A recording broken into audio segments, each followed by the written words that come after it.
ika-12 ng tanghali, nagdilim sa buong lupain hanggang sa ika-3 ng hapon, nawalan ng liwanag ang araw at ang tabing ng templo'y napunit sa gitna.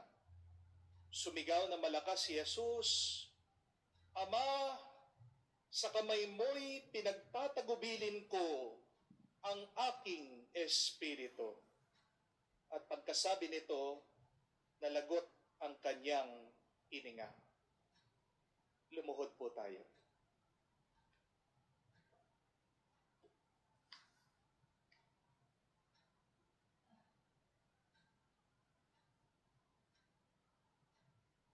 Tumayo po tayo. Nang makita ng kapitan na nangyari, siya'y nagpuri sa Diyos. Tunay ngang matuwid ang taong ito, sabi niya. Ang nangyaring ito ay nakita ng lahat ng taong nakatipon at nagmamasid.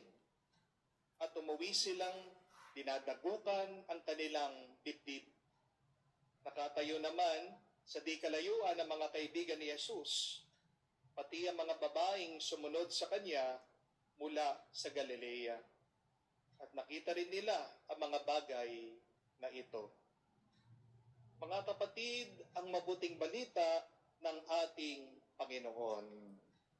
Pinupuri ka namin, Panginoong Hesukristo. Magandang araw po muli sa inyong lahat. God is good. Sobra, God is good. Palakpakan po natin ang Panginoon. May napanood po akong isang video sa Spain. May sinakulo po silang ipapalabas sa simbahan. Pero para po ma-promote ito pong palabas, yung pong aktor na lalabas na Jesus Christ, lumakad po siya sa daan at nag-costume po siya nakamuka ng ating Panginoong Hesukristo nung ipapako na siya sa krus. Naglalakad po itong aktor sa gitna ng napakaraming tao, naka-makeup na po, na parang binugbog, nilagyan po ng dugo-dugo yung kanyang katawan. Nakasuot po siya ng koronang tinik sa kanyang ulo, kakaunti po ang kanyang suot. Mukha talaga po siyang kawawa. At umupo po itong aktor sa isang sulok. Naglagay po siya ng isang karatula, e-sign sa tabi niya. Ang sabi sa Kastila, "Siéntese conmigo." Ang ibig po sabihin, sit with me. Alam niyo po kung ano nangyari? Napakarami po ng mga dumadaan ang napatigil. Napahinto po sila. Napatingin po sila dito sa aktor, kahit na alam po nila nagpapanggap lang siya, pero pag nakita niyo po, parang nakita niyo na ang Panginoon, kaawa-awa. At isa-isa po lumapit dito sa aktor na nagpapanggap na ating Panginoong Hesukristo. Iba-iba po yung reaction ng mga tao. Meron pong lumuhod, meron pong nagdasal, meron pong nanay, nilapit po niya yung kanyang anak, pinapabindisyon po dito kay Jesus. Meron din pong kumausap dito sa aktor. Para bang sinasabi niya yung kanyang problema. At bandang huli, meron pong isang tao, niyakap siya. Umahagulgol po siya sa iyak, sa lungkot. Humihingi po siya ng tawad. Tinatanong po nitong taong ito, dito sa aktor na nagpapanggap na ating Panginoon, kung mapapatawad ba siya doon sa kanyang kasalanan. Kasi alam niya, napakasama ng kanyang ginawa. Wala pong ibang ginawa itong aktor na nandun sa katayuan ni Jesus. Kung hindi, makinig lang at ang yakapin siya. Try niyo po na hanapin yung video. Napakaganda.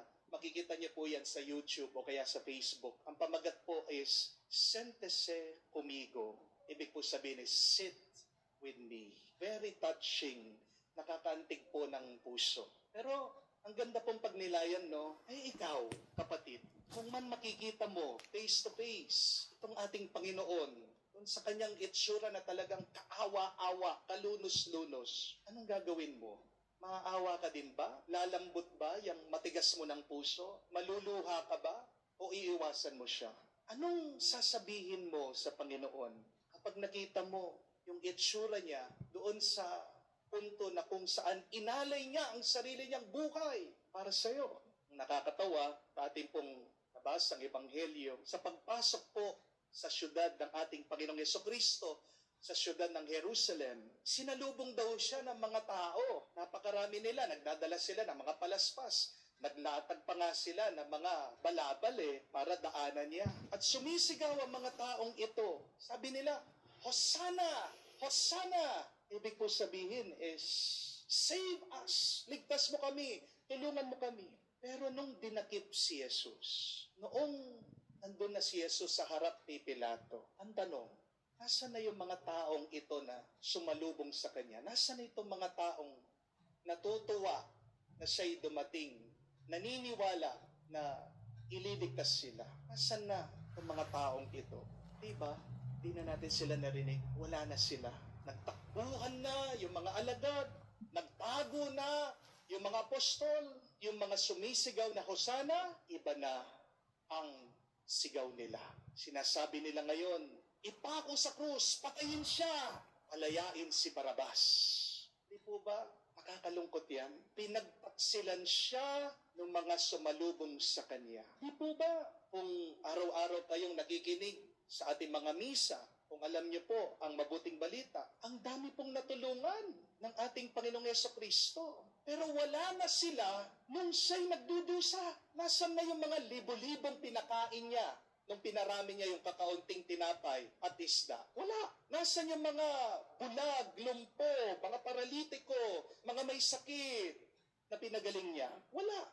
Nasaan yung mga taong pinalaya niya na sinaniban dati ng masamang espiritu? Wala. Nasaan yung mga taong naniwala, sumampalataya sa Kanya? Hindi na natin narinig, hindi na natin nakita.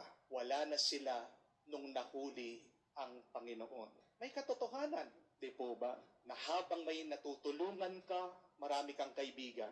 Amen? Pero kapag ikaw na ang nangangailangan, ikaw na ang lalayuan. Alam natin yan. Di po ba? Kapag marami kang pera, mabango ka. Pero pag wala ka ng kwalta, daig mo pa ang taong grasa. Iniiwasan ka. Kala mo, may sakit ka na mahahawa mo sila. Pero ano pong mabuting balita? Kahit na nakakalungkot, wala man ni isa ang nanatili sa mga alagad, sa mga tinulungan ng ating Panginoon. Ito po ang mabuting balita, na kahit na iniwan ang ating Panginoon, kahit na mag-isa lang si Jesus, kahit na hirap ang Diyos, nagpatuloy siya, lumaban siya, at tinapos niya ang kanyang sakripisyo sa krus. Ganyan tayo kamahal ng Diyos.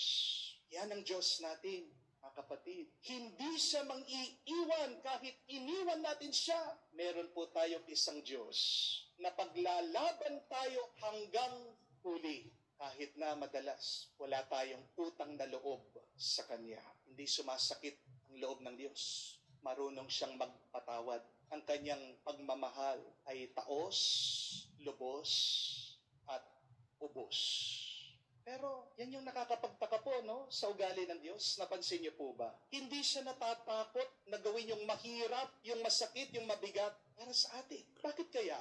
Hindi niyo po pa pinag-iisipan yon? Bakit kaya ang Diyos pinipili niya palagi yung hindi madali, yung hindi sandali? Why does God always choose what is difficult, hard, complicated? Kaya naman niya Basahin niyo man po ang Biblia, ang dami pong ganitong kwento. Bakit po, kung sino pa yung hindi marunong magsalita, si Moises, siya pa yung pinadala ng Diyos para humarap sa hari ng Ehipto. Di po ba? Bakit pumili ang Diyos ng isang babaeng baog para isilang ang isang propeta, si Samuel? Bakit mas gusto pa ng Diyos piliin ang isang batang maliit para matalo ang isang higante, si Goliath? Bakit pumili ang Diyos gumamit ng isang birhen para isilang ang manunubos, ang ating Panginoong Jesucristo? Bakit kailangan pa na magpahuli ng Diyos, magpakulong? Bakit kailangan pa niyang tiisin ang hagupin? Bakit kailangan pa niyang manatili na tinitiis din ang pamamahiya ng ibang tao? Bakit kailangan niyang magpapako sa Kalbaryo? Bakit kailangan niyang manatili doon sa krus? Bakit hinayaan niya ang sarili niya na mamatay, ilibing, para lang iligtas ang tao sa kanyang kasalanan? Bakit hindi na lang gawin ng Diyos yung madali para sa ating kaligtasan? Bakit mas pinili pa ng Diyos yung komplikado at imposibleng paraan? Ano pong sagot? Ito ay dahil Diyos siya. At pagdating sa Diyos, tandaan nyo, walang mahirap. Pagdating sa Diyos, walang mabigat. Pagdating sa Diyos, walang imposible. Kasi kung hindi magagawa ng Diyos ang mahirap at imposible, ano siyang klaseng Diyos? Hindi siya tunay na Diyos. Amen? And this is the good news, my dear friends. Even if it's hard, even if it's difficult, even if it's impossible, God can do it. God can make it. God can win it. Amen? Wala po sa bokabularyo ng Diyos ang salitang imposible. Kaya kung Kristiyano ka, wag na wag mong sasabihin ang salitang yon. Pagdating sa Diyos, walang mahirap, walang imposible. Kung sabihin mo, pag nahihirapan ka, pag nabibigatan ka, pag merong imposibleng problema, merong isang Diyos na mga imposible. Kaya kapatid, kung dumadaan man po kayo sa inyong mga kalbaryo ngayon, huwag mong iiwanan ng Diyos. Isama mo siya. Sinasabi ko sa iyo, malalampasan mo gaano pa kahirap, gaano pa kabigat ang iyong pagsubok. Matuwa ka na kapatid dahil meron tayong Diyos na madali lang para sa Kanya yung paghihirap mo. Papasok na po tayo sa mahal na araw. Alam ko po, marami sa inyo maglilibot, mag-iikot, papasyal ngayong mahal na araw. Meron pong iba sa inyo magbibisita iglesia. Meron din po magmamahal na araw sa beach, magbabakasyon. Mga kapatid, baka makalimutan niyo po ang dahilan bakit malaya tayo ngayon. Ito ay dahil sa sakripisyo ng Diyos. Sana bago man po kayo lumakad, magpakasaya, magbakasyon, huminto muna kayo. Sana lumuhod kayo, magdasal kayo, upuan nyo naman ang Panginoon. Damayan natin ang paghihirap ng ating Panginoong Jesucristo. Pahalagahan natin ang kanyang sakripisyo.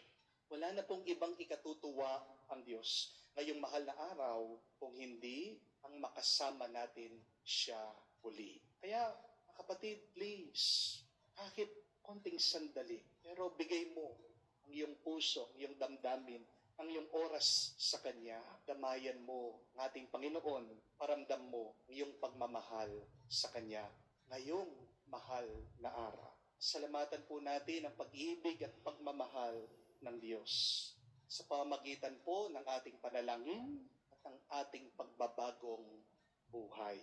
Kaya lahat po ng papuri, parangal at pasasalamat ibigay natin sa Kanya ngayon at magpakailanman. Amen. Amen. Sumasampalataya